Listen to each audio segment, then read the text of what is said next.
In her eyes tonight, there's a glow tonight. They're so bright, they could light Fontainebleau tonight. She's so gracious, so vivacious. She's not secretly. Blessed little house, click to the core, acting out her fuss with a frolicking ball. She's such fun tonight, she's a treat tonight. You could spread her out, bread, she's so sweet. When everyone you have ever loved is finally gone, when everything you have ever wanted is finally done with, when all of your nightmares are for a time obscured as by a shining brainless beacon, or a blinding eclipse of the many terrible shapes of this world, when you are calm and joyful and finally entirely alone, then in a great new darkness, you will finally execute your special plan.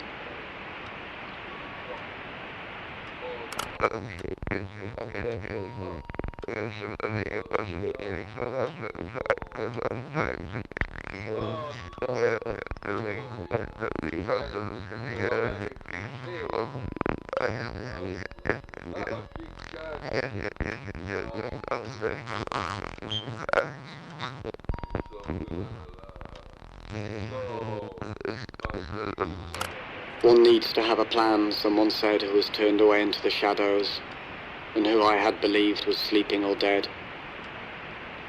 Imagine, he said, all the flesh that is eaten, the teeth tearing into it, the tongue tasting its savour, and the hunger for that taste. Now take away that flesh, he said. Take away the teeth and the tongue, the taste and the hunger. Take away everything as it is. That was my plan, my own special plan for this world.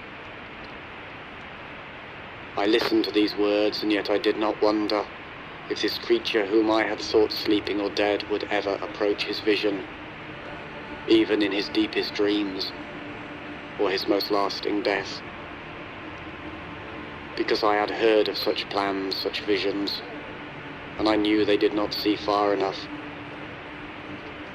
That what was demanded in the way of a plan needed to go beyond tongue and teeth and hunger and flesh, beyond the bones and the very dust of bones and the wind that would come to blow the dust away. And so I began to envision a darkness that was long before the dark of night, and a strangely shining light that owed nothing to the light of day.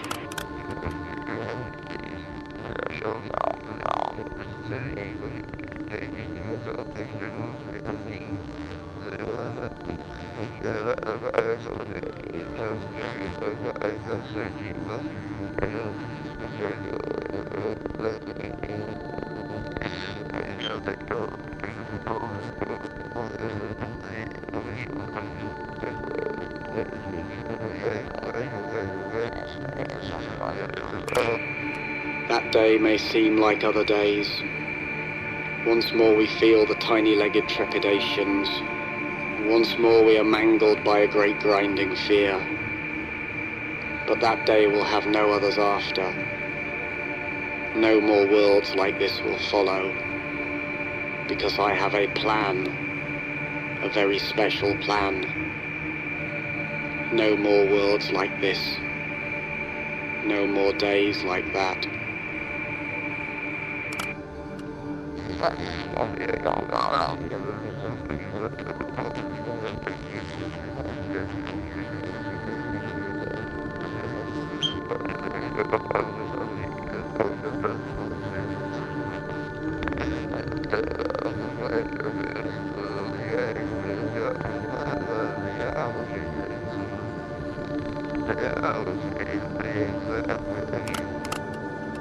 There are but 4 ways to die, a sardonic spirit might have said to me.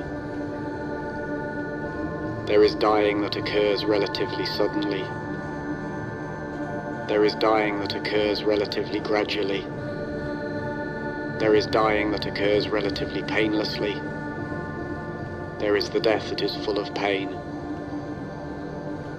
Thus, by various means they are combined, the sudden and the gradual, the painless and the painful, to yield but 4 ways to die, and there are no others.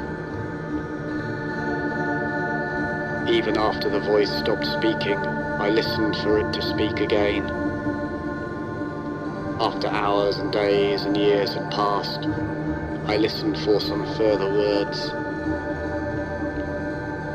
Yet all I heard were the faintest echoes reminding me, there are no others. There are no others. Was it then that I began to conceive for this world a special plan?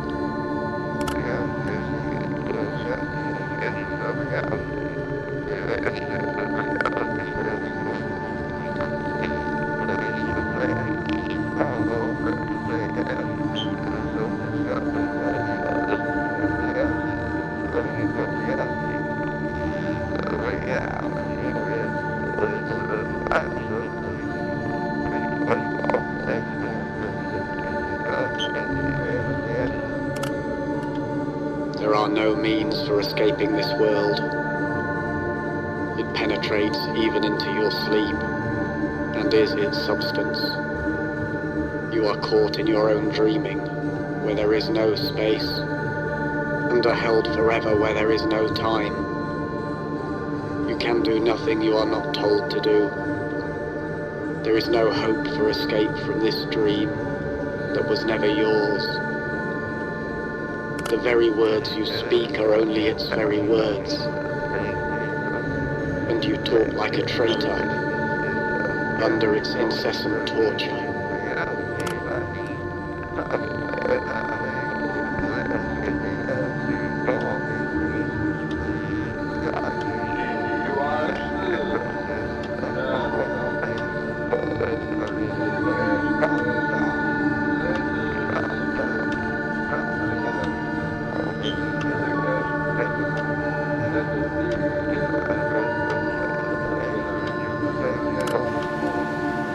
There are many who have designs upon this world and dream of wild and vast reformations.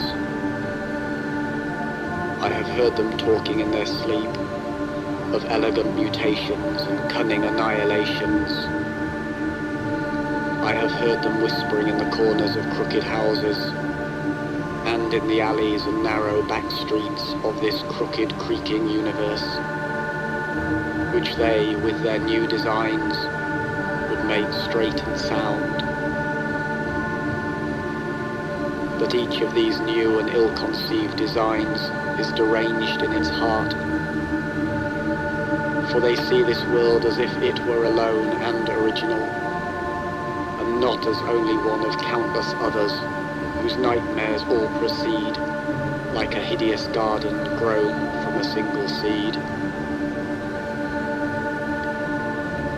I have heard these dreamers talking in their sleep, and I stand waiting for them, as at the top of a darkened flight of stairs. They know nothing of me, and none of the secrets of my special plan, while I know every crooked, creaking step of theirs.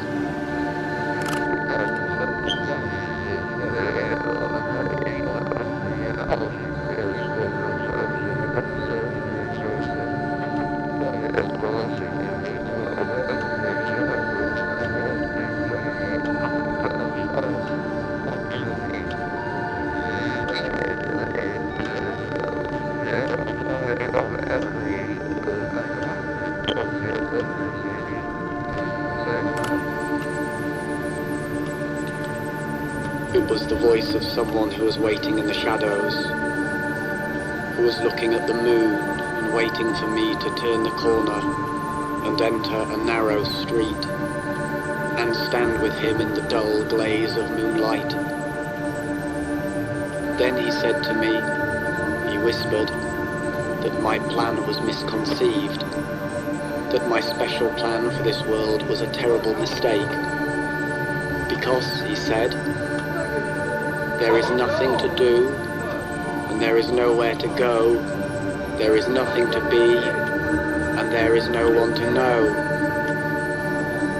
Your plan is a mistake, he repeated. This world is a mistake, I replied.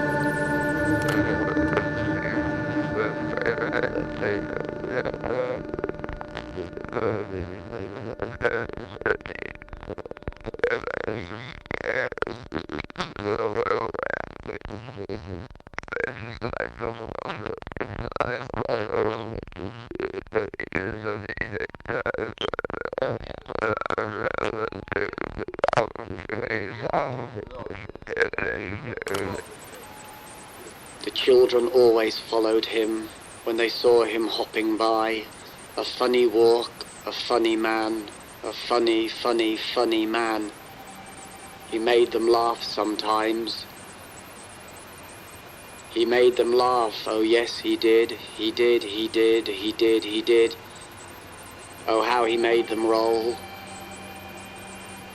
One day he took them to a place he knew, a special place, and told them things about this world, this funny, funny, funny world, which made them laugh sometimes. He made them laugh, oh yes he did, he did, he did, he did, he did. Oh how he made them roll. Then the funny little man who made them laugh, sometimes he did, revealed to them his special plan, his very special funny plan, knowing they would understand and maybe laugh sometimes. But so back and forth.